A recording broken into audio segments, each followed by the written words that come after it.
La zone de libre-échange d'Afrique continentale s'est ouverte l'an dernier sur fond d'optimisme en raison des retombées dont pourrait bénéficier le continent.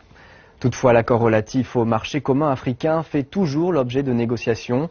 Il devrait rendre possible la connexion des 54 États africains pour assouplir les échanges commerciaux et la libre circulation des biens, des services et des personnes dans la région. La zone de libre-échange d'Afrique continentale met en reflet une ambition à long terme des dirigeants africains. C'est en Égypte qu'a eu lieu la signature de la doctrine pouvant aboutir à l'unification en 2015 des 3 blocs économiques du continent africain. Mais il reste encore de nombreux défis à relever pour que ce projet ambitieux voie le jour. Comme nous manquons de réseaux reliant d'est à l'ouest les pays d'Afrique et le continent, il nous faut les créer. Aéroports et lignes de chemin de fer peuvent être réalisés. Nous devrions utiliser le Nil pour relier 9 pays africains. Il faut que l'on prépare les infrastructures. Il est inimaginable que dans les pays africains dont les ressources sont infinies, les échanges commerciaux du continent n'atteignent que 10%, alors que ceux avec l'Europe représentent 50% du commerce africain total. L'Afrique possède en effet un fort potentiel. Sur ce continent, la croissance économique est plus forte que sur n'importe quel autre continent de la planète.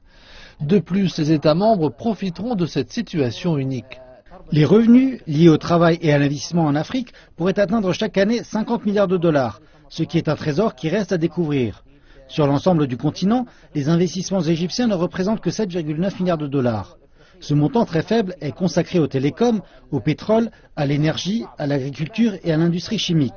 Par exemple, si notre secteur privé investissait dans l'agriculture en Afrique, et en particulier au Soudan, en Éthiopie ou au Soudan du Sud, et en prenant en compte les conditions de travail en Afrique, les retombées seraient énormes. Les chefs d'État africains, tout comme les acteurs de l'industrie, se retrouveront ce week-end en Égypte.